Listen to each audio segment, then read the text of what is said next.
and determination. Les Canadiens et Canadiens ont fait entendre. Canadians made their voices heard with a voter turnout rate that hasn't been seen in the last 30 years. Nearly 20 million Canadians voted, and even more of them voted in early voting than ever before. The engagement of Canadians at rallies, on social media, and around the dinner table was very high. And while different visions were put forth by various contenders, we disagreed agreeably, and the leader of every party quickly and graciously accepted the results. At a time when democracies around the world are under threat, Canadians can be proud that ours remains strong. As I've been clear since day one of my leadership campaign in January, I'm in politics to do big things, not to be something. And now that Canadians have honored me with a mandate to bring about big changes quickly, I will work relentlessly to fulfill that trust. As I stressed on election night, I am committed to working with others, governing as a team in Cabinet and caucus, and working constructively across parties in Parliament, working in real partnership with provinces, territories, and Indigenous peoples, and bringing together labor, business, and civil society to advance the nation-building investments that will transform our economy. In the coming weeks, I will unveil more of our plans to engage with Canadians as we embark on the biggest transformation of our economy since the end of the Second World War. This will be an incredibly exciting time as we take control of our economic destiny to create a new Canadian economy that works for everyone. We will begin to set out that new path for Canada with a new cabinet to be sworn in on the week of the 12th of May and the recall of Parliament on May 26th. We will have the privilege of welcoming His Majesty King Charles III, who will deliver Canada's speech from the throne on May 27th. Her Majesty the Queen will join this visit. This is an historic honor which matches the weight of our times. Je sais que beaucoup de Canadiens et Canadiennes partagent mon. I know that many Canadians share my enthusiasm about this. To the immediate priorities of my government, beginning with our relationship with the United States. As I've stressed repeatedly, our old relationship, based on steadily increasing integration, is over. The questions now are how our nations will cooperate in the future and where we in Canada will move on. Peu après le début de campagne électorale. Shortly after the start of the election campaign, I met with President Trump, or I spoke to him. We both agreed. Canada et lui se rencontrent après l'élection pour trouver des terrains d'entente entre nos deux pays. On Tuesday, I had a very constructive call with President Trump, and we agreed to meet next Tuesday in Washington. Our focus will be on both immediate trade pressures and the broader future economic and security relationship between our two sovereign nations. My government will fight to get the best deal for Canada. We will take all the time necessary, but not more, in order to do so. In parallel, we will strengthen our relationships with reliable trading partners and allies. Canada has what the world needs, and we uphold the values the world respects. Au cours des derniers jours, je me suis entretenu avec le président Macron, le président du Conseil européen d'Acosta, le Premier ministre du Japon, Ishiba, et le secrétaire général des Nations Unies, Guterres. J'ai aussi parlé au président Zelensky, auprès de qui j'ai réaffirmé l'engagement du Canada envers le peuple ukrainien. Dans les semaines et les mois à venir, je saisirai toutes les occasions d'échanger avec nos alliés et partenaires pour bâtir des relations renforcées, fondées sur des valeurs communes. Nous allons faire preuve de leadership à l'international. Nous aurons d'ailleurs l'occasion d'en faire la démonstration en juin, alors que le Canada présidera le sommet du G7. We will reinforce our strength here at home by building an economy that creates jobs, grows incomes, and withstands shocks. Pour y arriver, nous allons bâtir une seule économie canadienne au lieu de 13.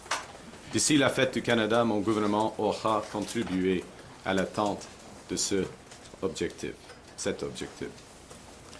We will remove federal barriers to internal trade by July 1st to help unleash the full potential of Canada. We will work with provinces, territories, and Indigenous groups to identify projects that are in the national interest, projects that will connect Canada, deepen our ties with the world, and grow our economy for generations. We'll make the Canadian government a catalyst for these projects, not an impediment. And we'll always be guided by our conviction that our economy is only strong when it serves everyone. That means bringing down costs for Canadians and helping them get ahead. So we will put more money in Canadians' pockets with a middle-class tax cut that will take effect by Canada Day, saving two-income families up to $825 a year. We will protect the programs that save families thousands of dollars a year, including pharmacare and $10 a day daycare. We will expand the Canadian Dental Care Plan to 8 million Canadians, saving the average family over $800 per visit. To lower costs for first-time homebuyers, we will cut GST on new homes at or under $1 million, allowing them to save up to $50,000, and we will lower the GST on homes between $1 million and $1.5 million. These tax measures will provide immediate relief, but they won't be sufficient to make housing affordable again. For that, we have to build. We will address failures in the housing market head-on, unleashing the power of public-private cooperation at a scale not seen in generations. We will slash development charges in half for all multi-unit housing. That's about $40,000 off the cost of a two-bedroom apartment in Toronto. And we will create an entirely new Canadian housing industry in modular and prefabricated housing using Canadian technology, Canadian skilled workers, and Canadian lumber. We will build houses faster, at lower costs, with a smaller environmental footprint in construction and greater efficiency once families move in. And to kickstart these efforts, we will create a new entity, Build Canada Homes, and provide $25 billion in financing to private developers. Nous allons construire 2 fois plus de logements par année et créer une toute nouvelle industrie de la construction avec des technologies canadiennes, des travailleurs qualifiés canadiens et du bois canadien. My government will focus on keeping Canada secure as a sovereign nation and Canadians safe in their communities. We'll build a stronger Canadian armed forces to protect Canadians, defend our sovereignty, and support our allies. We will strengthen our border security with 1,000 more CBSA officers, as well as scores of dog teams, drones, and scanners to fight the traffic of guns and drugs. We'll strengthen Canadian law enforcement by hiring 1,000 more RCMP officers and giving law enforcement more tools to fight crime. We will toughen the criminal code and bail laws for those threatening the safety of Canadians, including making bail harder to get for those charged with stealing cars, with home invasion, human trafficking, and smuggling. Nous allons bâtir la confiance en notre système de justice et nous allons faire de même avec notre système de l'immigration. We will return our immigration to sustainable levels by capping the total number of temporary workers and international students at less than 5% of Canada's population by the end of 2027. It's a sharp drop from the recent high of 7.3%. This will help ease strains on housing, on public infrastructure, and social services. At the same time, we will work to attract the best talent in the world to build our economy. Canada has what everyone wants. We're a confident nation that celebrates our diversity, that believes in and practices free speech, that respects the rule of law, that has a vibrant democracy. We value innovators and builders. We trust science. We protect our immense natural heritage. For Canadians, abroad thinking about returning to build their lives in our nation, there's never been a better time to come home. Dans toutes nos actions, nous serons guidés par une nouvelle discipline fiscale. Notre gouvernement va dépenser moins pour que les Canadiens puissent investir plus. Day-to-day government spending, the government's operating budget, has been growing by an unsustainable 9% every year. We will bring that down to 2%, less than half the average nominal growth rate of the economy. We will not cut any transfers to provinces, territories, or individuals. Instead, we'll balance our operating budget over the next 3 years by cutting waste, capping the public service, ending duplicative programs, and deploying technology to boost public sector productivity. We will use scarce taxpayer dollars to catalyze massive private investment. By working together, we can give ourselves far more than the Americans can ever take away. By working together, we can build Canada strong. Pour surmonter les défis auxquels nous faisons face, le Canada doit être uni. Guidé par cette approche, j'ai échangé avec les chefs de l'opposition. J'ai fait part de mon intention de travailler avec eux pour rendre notre gouvernement plus efficace, soutenir nos travailleurs et nos entreprises et remettre notre économie sur la bonne voie.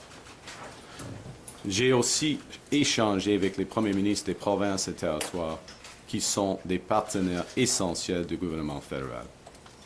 Avec eux, je m'attends à continuer le travail étamé lors de la rencontre des premiers ministres que nous avons tenue avant l'élection, où nous nous sommes étendus pour abattre les barrières qui freinent le commerce interne et la mobilité de la main-d'œuvre. Canadians in the NHL play for a variety of teams passionately against each other. But when they're in a once-in-a-lifetime series such as the Four Nations or the Olympics, those same Canadians come together to win it all. During elections, Canadians play and cheer for different teams. Now that election is over, and we are in a once-in-a-lifetime crisis. It's time together, it's time to come together to put on our Team Canada sweaters and win big. Il est temps d'être unis. Unis, le Canada a accompli des choses difficiles, des choses qui semblaient impossibles. Now is the time for ambition, to be bold, to meet this crisis with an overwhelming positive force that is a united Canada. It's time to build. My government is getting to work to build. Build big, bold, and build now. Thank you very much, and I look forward to your questions. Thank you very much. We will go to the room for questions. One question, one follow. Because there is a long list, let's try and keep the questions as short as possible. We'll start with Ashley Burke from CBC. Good morning, Prime Minister. What specifically do you want to get out of your first in-person meeting with President Trump, and will you be focused on trying to get the tariffs lifted? Thank you for the question. For the first meeting, as I mentioned in my remarks, and the President and I discussed when we had our constructive call, there are two sets of issues. There are the immediate tariffs, both sectoral and so-called reciprocal and fentanyl tariffs, and then there is the broader relationship. So addressing both sets of issues. We'll see how that progress goes. It's important to get engaged immediately, which has always been my intention, has always been his intention, and I'm pleased to have the opportunity for quite a comprehensive set of meetings that will take place on Tuesday. How do you avoid an Oval Office ambush like we saw happen to President Zelensky? Look, I go there with the expectation of constructive, difficult, but constructive discussions. That's the spirit of the conversations that the President and I had. You go to these meetings well prepared, understanding the objectives of your counterpart, and always acting in the best interest of Canada, and we'll go from there. Thank you. Mélanie Marquis, La Presse. Bonjour, M. Carney. Bonjour, madame. Félicitations. Vous avez réclamé un mandat fort pendant toute la campagne. Vous avez une minorité aujourd'hui. Qu'est-ce que ça change pour vous dans la façon de gouverner? Puis qu'est-ce que ça change aussi au rapport de force avec l'administration Trump? Alors, premièrement, merci pour votre question et vos félicitations. Je crois que nous avons un mandat fort parce que pendant la campagne électorale, j'étais très clair. Nos objectifs, c'est de faire face par rapport à les Américaines et d'avoir une stratégie économique avec de l'audace, hein, des grands projets, une économie, pas 13, des nouveaux partenariats à l'échelle internationale. Et nous avons reçu plus de 8,5 millions de votes. C'est le plus haut niveau dans l'histoire du Canada. Nous avons des députés dans toutes les provinces. Nous sommes dans une majorité en 7 provinces sur 10.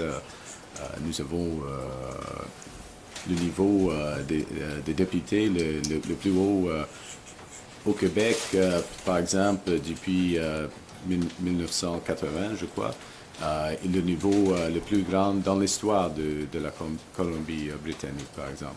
Alors, une campagne très transparente, une plateforme claire et un mandat fort.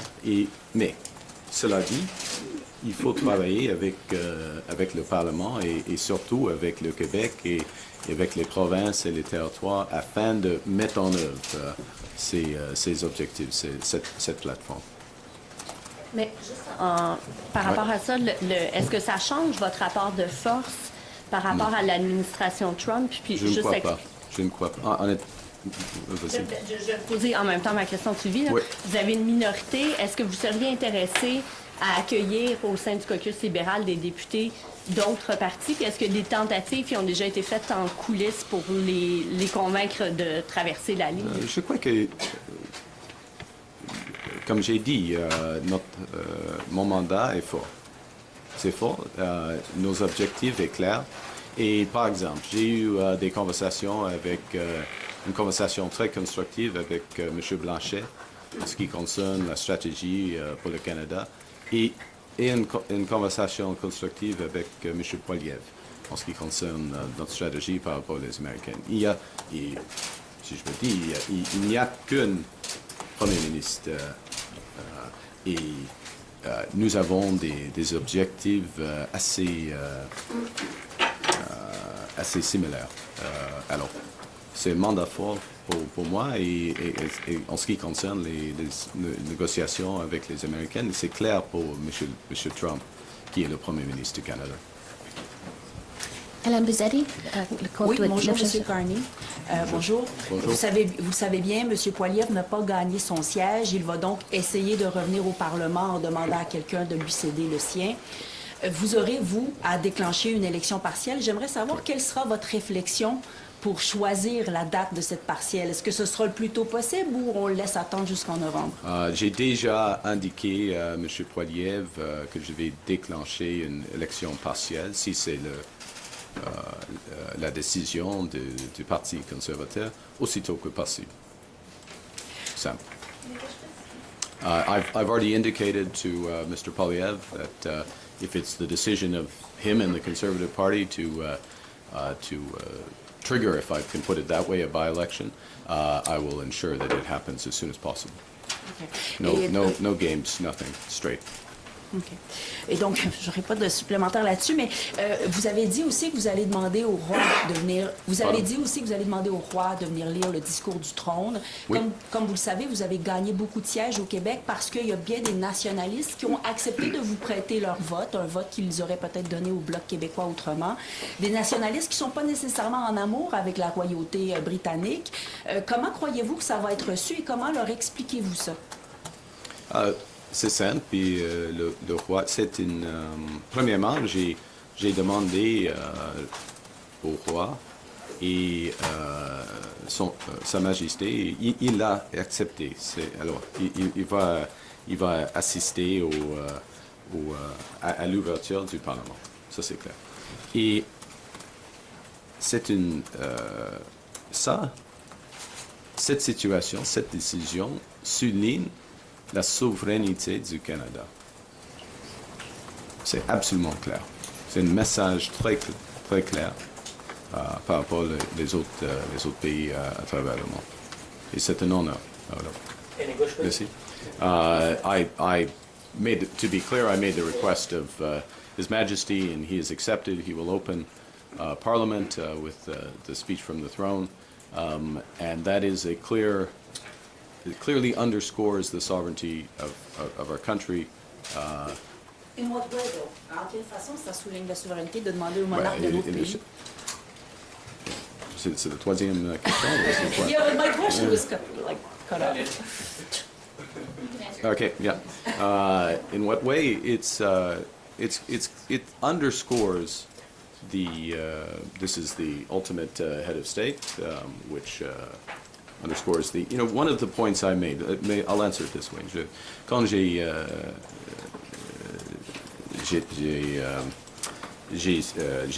suis devenu le Premier ministre pour la première fois, j'ai mentionné il y a des peuples fondateurs du Canada, des peuples autochtones, des peuples français et des peuples anglais. Et alors, ça indique les fondations de notre nation, la nation canadienne. D'accord. Kenzie Gray, Global. Hi, Mr. Carney. In your second call with the President, did Mr. Trump outright say or insinuate at any point that Canada should become the 51st state? He did not. All right. We've heard Mr. Trump on April 23rd and his surrogates throughout the final days of the campaign reiterate the idea that they believe Canada should become the 51st state. On the campaign trail, you said on multiple occasions that respect for Canada would be one of the key things in terms of having a meeting with him.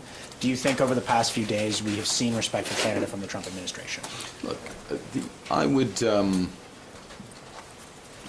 It's always important to distinguish want from reality. La volonté et la réalité, right?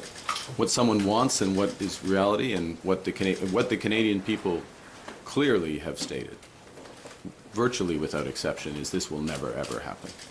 And if any of the leaders of the party and their representatives would attest to that, I think the votes attest to it. I think the public dialogue attests to it as well. We are, we're meeting as heads of our government.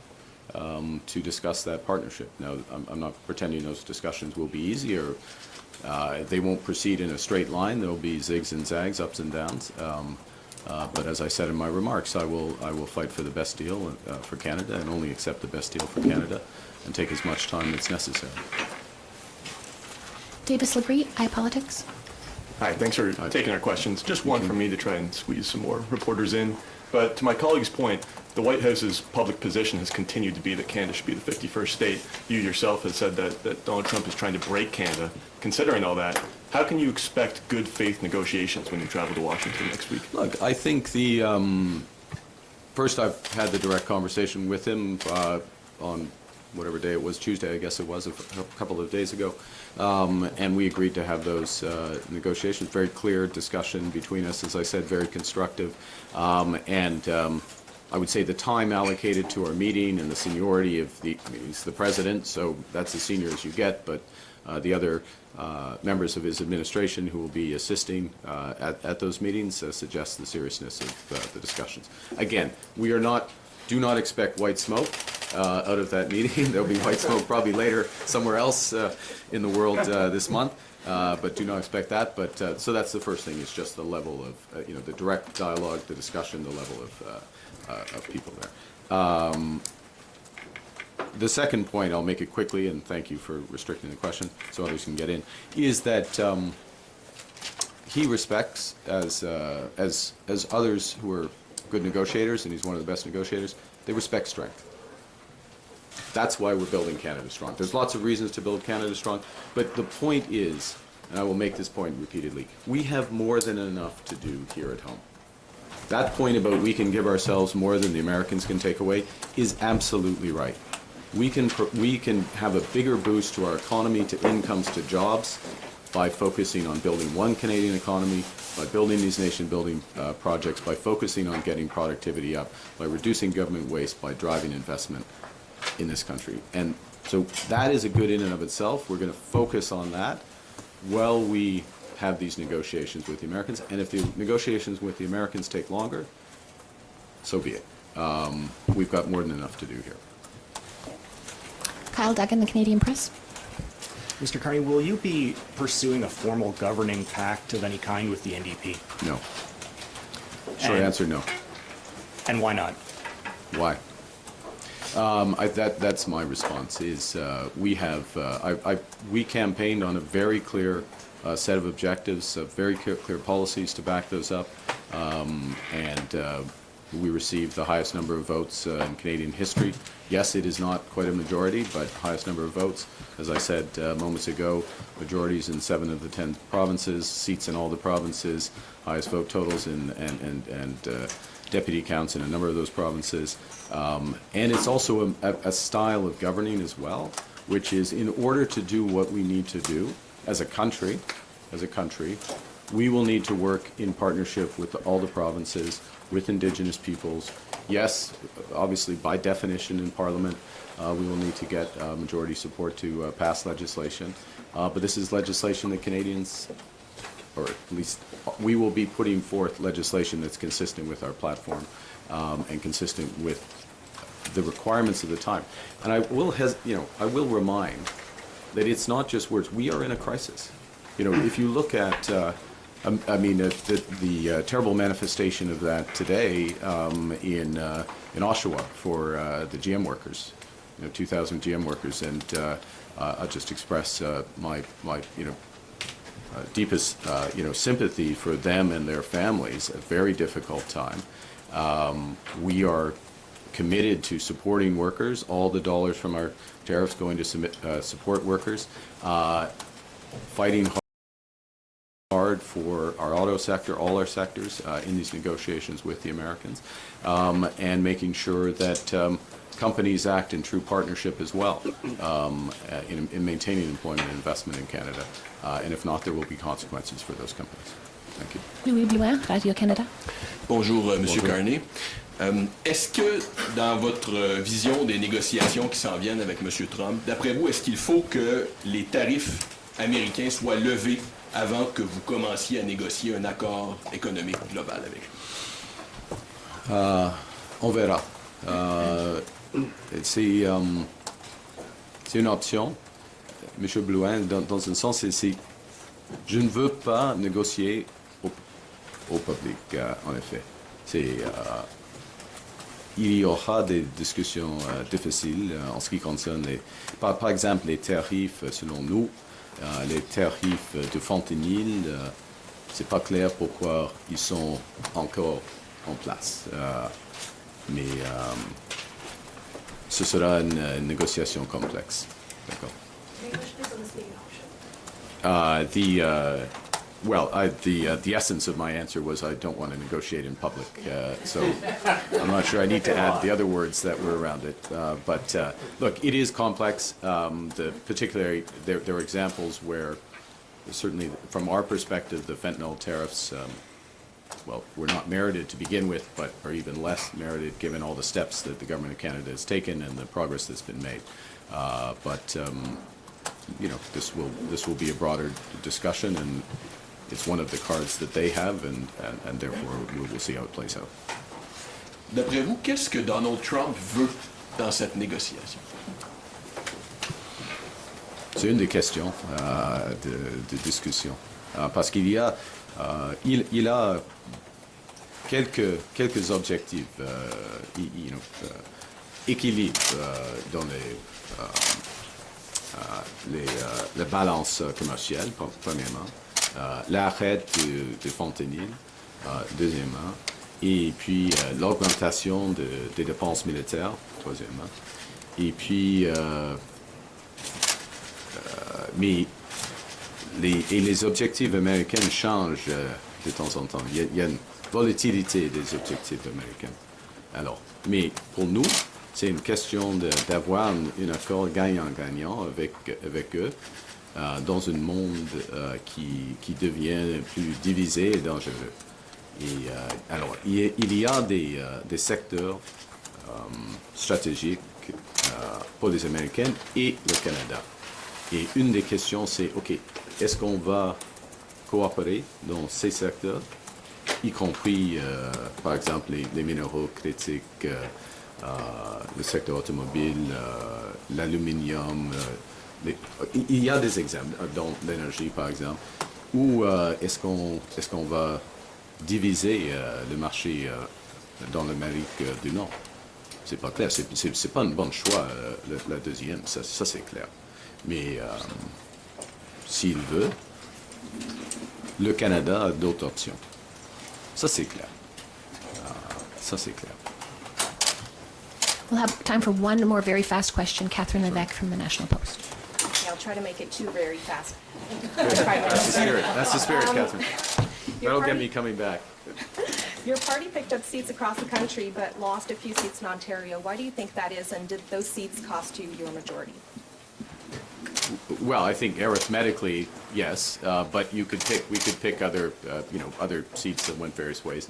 We'll reflect on that. I think what I take as the Canadians voted for many reasons in different circumstances. First and foremost, what we've been talking about most of this time, standing up to the Americans, getting the best deal for Canada, that's there. Relatedly, a strong economy that works for everyone. But also, clearly, affordability issues. We had a big focus on affordability, security, and safety. That's what we take. That's what we take as, maybe I should say personally, I take as the mandate that the focus of this government should be on those issues. As you know, to govern is to choose. You have to decide where you're going to focus. And I'm signaling, and of course there will be a speech from the throne and subsequent communications, but I'm signaling clearly where that focus is. And can we expect your cabinet to be larger than your previous one, and will François-Philippe Champagne remain as finance minister? Did he ask you that? Now we know your sources. Yeah. We will look. I committed to an efficient cabinet, a focused cabinet, cabinet with parity, gender parity, and we'll work towards it. Those final decisions haven't been made, so Monsieur Champagne doit. He will have to wait. Sorry about that. Thank you very much. Thank you very much. I think we have.